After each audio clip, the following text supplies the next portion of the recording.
तो क्वेश्चन हम पढ़ते हैं, आप लोग ध्यान सुनिए। A metallic right circular cone 20 centimetre high and whose vertical angle is 60 degree. Okay, एक क्या है, सर्कुलर कोन है। कोन तो आपको पता ही है ना, जिसकी हाइट कितनी है, ऊंचाई कितनी है 20 सेंटीमीटर, और उसका वर्टिकल एंगल कितना दिया है 60 डिग्री।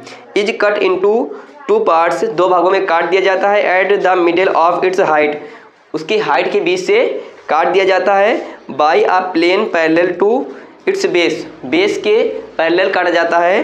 ठीक है, तो हम फिगर बना लेते हैं। एक आपका कोन था, क्या था आपका कोन था, ठीक है ना।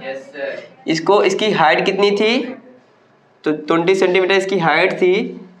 इसको क्या किया जाता है, बीच से काट दिया जाता है, बोला मिडिल से काटा जाता है ना, और जो बेस है उसके पैरेलल काटा जाता है। ओके, काट दिया गया, तो यहाँ से आपका ये क्या बन जाएगा, फ्रस्टम ऑफ कोन। बोलो, दिखाई दे रहा है। अब आगे क्या बोला क्वेश्चन में, if the frustum so अपटेंड, frustum को जो अपटेंड करते हैं, be drawn into a wire of diameter 1/16। अब इसको जो फ्रस्टम आपका बना, ठीक है, ये फ्रस्टम को क्या करते हैं, चेंज करते हैं किसमें, एक वायर में। किसमें चेंज करते हैं, एक वायर में, वायर ऑफ डायमीटर 1/16, जिसका डायमीटर कितना है 1/16।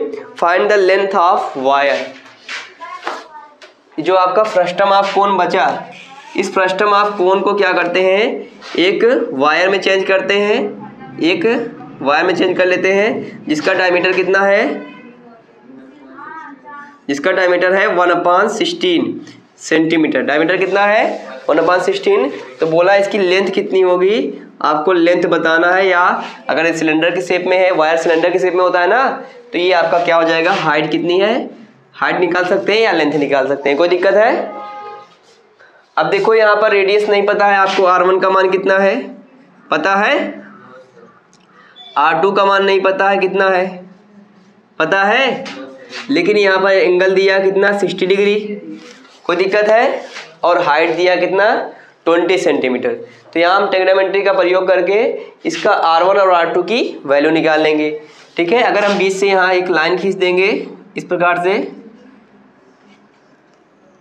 ठीक है, तो ये आपका 60 डिग्री कंप्लीट एंगल था, वर्टिकल एंगल ना, तो ये आपका 30 हो जाएगा, ये कितना होगा 30 डिग्री, कोई दिक्कत है। यहाँ से अगर आप देखेंगे एक ट्रायंगल बन रहा है, बोलो, ये आपका कंप्लीट यहाँ से यहाँ तक 20 सेंटीमीटर है, बीच से काटा गया, देख कितना होगा, यहाँ से यहाँ तक की हाइट कितनी होगी 10 सेंटीमीटर। कोई समस्या है, यहाँ से यहाँ तक की हाइट कितनी होगी 10 सेंटीमीटर, कोई समस्या है। तो पहले हमें जो आपको दिख रहा है यहाँ पर हम नेम लिख देते हैं ABC, तो यहाँ लिखते हैं, आपको पहले क्या क्या पता उसको लिख लेते हैं। ठीक है, लिखते हैं in triangle ABC, triangle ABC में आपको क्या पता है, 1 डिग्री आपको एंगल कितना दिया है 30 डिग्री, बोलो यस सर, दिया ना 60 डिग्री था, इसको हमने 20 से डिवाइड कर दिया, कितना हो गया 30 हो गया ना, ये 30 डिग्री आपको पता है एंगल, तो यहाँ लिख सकते हैं एंगल है कितना है 30 डिग्री, और एंगल एक साथ साथ AB की वैल्यू आपको पता है कितना है 10 सेंटीमीटर, है ना, बोलो yes, आपको ये दूरी चाहिए ना, बोलो। तो एंगल के सामने की जो साइड होती है उसको बोलते हैं परपेंडिकुलर, क्या बोलते हैं, उसे क्या बोलते हैं, परपेंडिकुलर बोलते हैं। एंगल के सामने की जो साइड है वो क्या है, परपेंडिकुलर है। ओके, तो हम कौन सा ट्रिग्नोमेट्री रेशियो लें जिसमें आपका बेस आ जाए और परपेंडिकुलर आ जाए, बोलो किस ट्रिग्नोमेट्री रेशियो को लेंगे कि आपका बेस और परपेंडिकुलर आए। 10 लेंगे ना, क्योंकि tan थीटा इक्वल टू क्या होता है, परपेंडिकुलर अपॉन बेस होता है ना, फार्मूला होता है। तो tan थीटा, थीटा की वैल्यू कितनी है 30 डिग्री है ना, थीटा की वैल्यू कितनी डिग्री दी गई 30 डिग्री, तो यहाँ tan 30 इक्वल टू परपेंडिकुलर कितना है R2, परपेंडिकुलर कितना है, और बेस कितना है 10 सेंटीमीटर है की दूरी ना, यहाँ 10 सेंटीमीटर लिख देंगे, कोई दिक्कत है? tan 30 की वैल्यू कितनी होती है? 1/√3 इक्वल टू R2/10 हो जाएगा। क्रॉस मल्टीप्लाई करेंगे, 10 का इधर मल्टीप्लाई होगा, 10/√3 हो जाएगा इक्वल टू यहाँ पर R2 बचेगा। तो R2 कितना हो गया? 10/√3 सेंटीमीटर। ओके, रेडियस आपका हो गया R2 का मान। यहाँ तक सभी को स्पष्ट है? सेम इसी प्रकार से R1 की भी वैल्यू निकाल लेंगे। तो लिखेंगे क्या? ट्रायंगल ABC हो गया, यहाँ लिखते हैं D और ये पॉइंट E। ओके, ट्रायंगल लिखेंगे ADE में, तो यहाँ लिखेंगे इन ट्रायंगल ADE। आपको पता है कौन सा ट्रिग्नोमेट्री रेशियो लगाएंगे?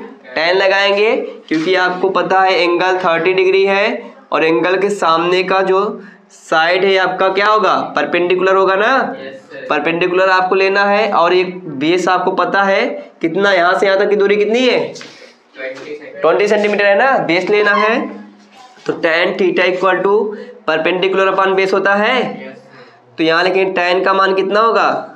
30 डिग्री। tan का मान तो 30 डिग्री होगा ना। tan 30 इक्वल टू परपेंडिकुलर का मान कितना है?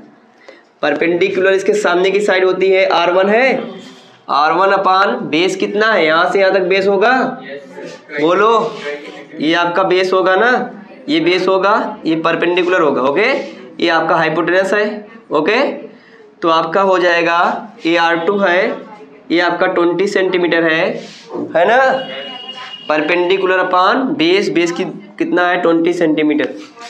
ठीक है, tan 30 का मान कितना होता है? 1/√3 इक्वल टू R1/20। कोई दिक्कत है? अब R20 को इस साइड भेजेंगे, यहाँ बचेगा R1, बोलो यहाँ पर R1 बचेगा ना। R1 इक्वल टू 20 इधर जाएगा, 20 का 1 मल्टीप्लाई होगा 20/√3 सेंटीमीटर। ये क्या हो गया? R1 की वैल्यू। ओके, R1 R2 की वैल्यू मिल गई। अब फ्रस्टम ऑफ कोन का वैल्यू ये वायर की वैल्यू के बराबर कर देंगे, आपको मिल जाएगी लेंथ किसकी? वायर की। यहाँ तक सभी को स्पष्ट है? यहाँ तक राइट कर लीजिए। R1 की वैल्यू कितनी आई है? दिख रहा है? R1 की वैल्यू कितनी है? 20/√3 सेंटीमीटर। R2 की वैल्यू कितनी है? 10/√3 सेंटीमीटर। कोई दिक्कत है? और आपको क्या पता है इस फ्रस्टम ऑफ कोन का? हाइट पता है, यहाँ से यहाँ तक 10 ही है ना, क्योंकि कंप्लीट 20 था, 20 से डिवाइड किया गया, 10 सेंटीमीटर बचेगा। तो हाइट कितना होगा फ्रस्टम ऑफ कोन का? 10 सेंटीमीटर। यहाँ तक सभी को स्पष्ट है? अब जो आपका वायर है, ठीक है, क्या है आपका वायर है, उसकी हाइट तो आपको निकालनी है, लेंथ कितनी होगी निकालनी है ना। और आपको पता है डायमीटर पता है, तो रेडियस कितना होगा? 1/16 डायमीटर है, तो 1/16 में 2 से डिवाइड कर देंगे, तो यहाँ डिवाइड होगा, इसका डिनोमिनेटर 1 मानेंगे, तो 1/16 इंटू 1/2 है, 2/1 है ना। तो ये 2/1 क्या हो जाएगा? मल्टीप्लाई का सिंबल लगाएंगे, 1/2 हो जाएगा, तो 1/32 सेंटीमीटर क्या हो जाएगा? रेडियस। ओके, जैसे अगर 4 होता है तो 2 हो जाता है ना, 2 सेंटीमीटर। लेकिन अगर 1/2 है तो ये 2 से डिवाइड करेंगे तो 1/4 हो जाएगा, बोलो, बना देते हैं। ठीक है, सवाल क्या करते हैं, यहाँ बना लेते हैं वायर, बस जस्ट आ ही रहे। वायर की आपको क्या लेंथ नहीं पता है या एच का मान नहीं पता है, और डायमीटर दिया है 1/16 सेंटीमीटर। ओके, तो यहाँ लिखेंगे क्या हम, बताओ? Volume of wire equal to volume of frustum of cone. किसी कोई समस्या है? यहाँ तक स्पष्ट है? वॉल्यूम ऑफ वायर, वायर किस शेप में है? सिलेंडर के शेप में है। सिलेंडर का वॉल्यूम क्या होता है? πr² h। Volume of frustum of कोन क्या होगा? 1/3 पाई h, ब्रैकेट में R1 का स्क्वायर प्लस R2 का square plus R1 into R2। सभी को स्पष्ट है? पाई से पाई कैंसिल आउट हो जाएगा। R2 की वैल्यू कितनी है? सॉरी आर स्क्वायर है ना, तो आर की वैल्यू कितनी है, कितना आया था 1/32 इंटू एच की वैल्यू आपको निकालनी है ना, लेंथ आपको निकालना वायर का, तो लेंथ ही इसका हाइट होगा, तो यहाँ एच लिख दिया हमने, और 1/3 होगा। एच का मान यहाँ पर कितना है, जो फ्रस्टम ऑफ कौन है उसकी हाइट कितनी है 10 सेंटीमीटर, तो यहाँ एच कर लेते हैं कैपिटल में, 10 सेंटीमीटर आ गया, इंटू R1 का स्क्वायर, R1 का मान कितना है 20/√3 है, 20 का स्क्वायर कितना आएगा 400, √3 का स्क्वायर है, जब भी कोई नंबर रूट में रहता है तो √3 का √3 में मल्टीप्लाई होगा 3 आ जाएगा, तो यहाँ पर 3 हो जाएगा। कोई समस्या? ऐसे R2 की वैल्यू कितनी है, प्लस लगाएंगे, R2 का स्क्वायर है 10 का स्क्वायर 100 आएगा, √3 का स्क्वायर 3 आएगा, प्लस R1 इंटू R2, ठीक है ना, तो R1 into R2 20/√3 into 10/√3 multiply करेंगे, 20 का 10 मल्टीप्लाई करेंगे 200 आएगा, √3 का √3 मल्टीप्लाई करेंगे 3 आएगा, 200/3। यहाँ तक सभी को स्पष्ट है? ब्रेकर क्लोज कर देंगे, यहाँ तक स्पष्ट है ना? अब देखो 32 इधर डिवाइड कर रहा है, इधर भेजेंगे मल्टीप्लाई करेगा, हाँ वेरी गुड। यहाँ पर आर का स्क्वायर है तो 1/32 का स्क्वायर हो जाएगा, ठीक है, ठीक है, यहाँ पर यहाँ तक ठीक है ना। अब यहाँ एच बचेगा, ये डिवाइड करा जाएगा मल्टीप्लाई करेगा, 32 इंटू 32 हो जाएगा, अपान में 1 हो जाएगा, 1 की कोई वैल्यू नहीं क्योंकि 1 से किसी नंबर में डिवाइड करो वही नंबर आता है, इन अपान में 3 होगा, मल्टीप्लाई बाई 10 मल्टीप्लाई बाई, देखो डिनोमिनेटर सेम है तो न्यूमरेटर क्या कर देंगे, ऐड कर लेंगे, 4 + 1 500 होगा, प्लस 2 700/3। कोई दिक्कत है? 32 का स्क्वायर करेंगे कितना आएगा बताओ, 32 इंटू 32 करोगे कितना आएगा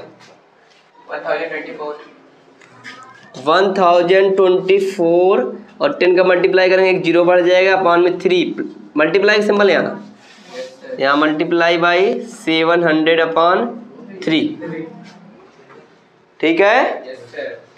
अब 3 का इधर मल्टीप्लाई करें, 3 3 जा कितना होगा 9 हो जाएगा, और डबल 0 इधर 1 0 इधर 3 0 हो जाएगा। कोई दिक्कत है? 7 का 4 मल्टीप्लाई करें 4 जा 28 करे 2, 7 2 जा 14 प्लस 2 16, 7 का 0 मल्टीप्लाई करेंगे 0 आएगा कैरी 1, और 7 1 जा 7 सेंटीमीटर, सेंटीमीटर में क्या आएगा आपका हाइट, 90 डिवाइड कर दो, एच का मान कितना आएगा डिवाइड करने पर, बोलो 7,96,444.4 सेंटीमीटर। एच इक्वल टू क्या हो जाएगा 100 डिवाइड करें 2 डिजिट पॉइंट लग जाएगा, यहाँ पर पॉइंट आएगा तो यहाँ 7964.44 मीटर आ जाएगा, कितना वायर की लेंथ आएगी। ओके, अभी सभी को स्पष्ट है?